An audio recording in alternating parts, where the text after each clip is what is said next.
Hello, and welcome to this episode of Sewing is Hard with American Duchess and me, Abby. Yeah.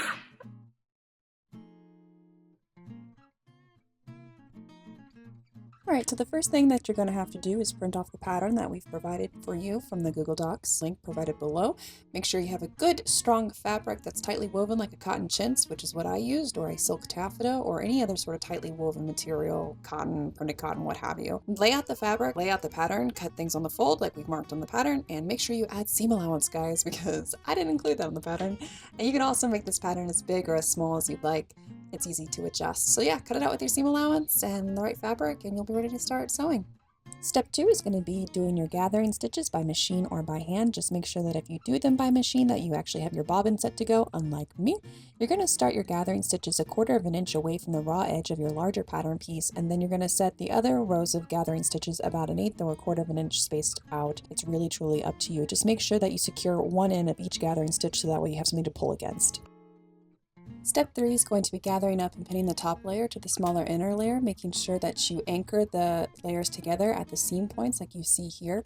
And just gather those up nice and tight. It'll be pretty easy to do, and don't forget to zhuzh them into place, guys.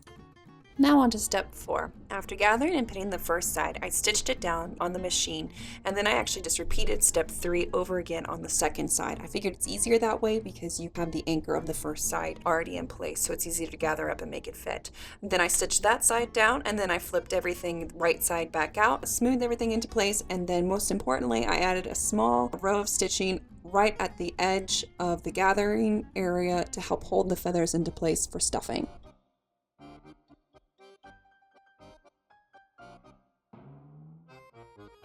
Okay guys, so we've made the plumpers, we've stuffed the plumpers, supported them, dead goose, rest in peace goose.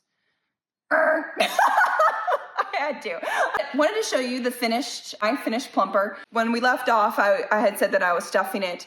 Finished up seaming on the side here because the last thing you want is the feathers to work their way around this part of the armband. Stitch there, and then you need to seam them up. Obviously, they didn't use sewing machines in the 1830s, so these would have been hand sewn. But as you know, Lauren and I made these on the machine because we don't have time to sit and hand sew these. Yeah, really, nobody's ever going to see that. No, but you do have to hand. Video. Yeah, except now, our dirty secrets. But you do have to hand sew the closure, which I just whipped. I don't even know if you can see that, but lap it and whip it. It's just like that. I've left it raw on the inside because it doesn't really matter. So we wanted to talk to you guys about what we've discovered when it comes to wearing these little bastards. Yeah, there was a big question about, like in museums, you always see these arm plumpers displayed on like either a corset or a full set of underwear. Yeah, with a headless mannequin usually. Tied to the corset. And so that's what we all initially did. And as it turns out, that don't work.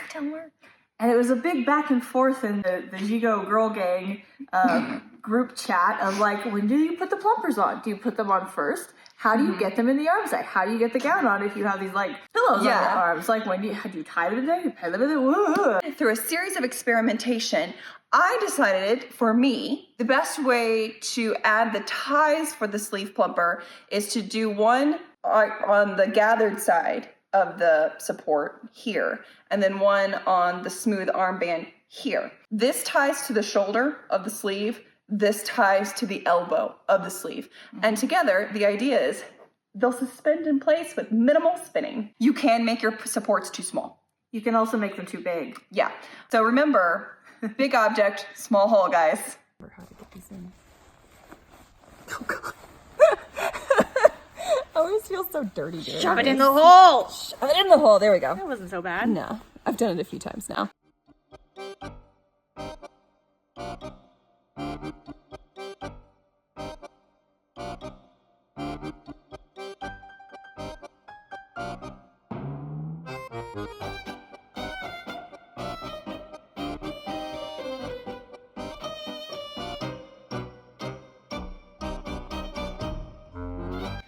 So once you've got the sleeve supports put in, then I just wanted to kind of show you guys what it's like to put this gown on once you have the sleeve supports tied in. So they're tied in, you got to find the hole obviously, but if the supports are loose enough, it's actually really easy to pull the gown on up over your shoulders and up over your arms. Sleeves at this time were bent, so that can be a little tricky, but you can see, like once you get them on, it's nice and comfy and you can pull it right up. And I don't recommend wearing a 1970s style shirt with a plaid gown, but I'm sorry for your eyeballs, guys, but here you go. So. It looks hilarious.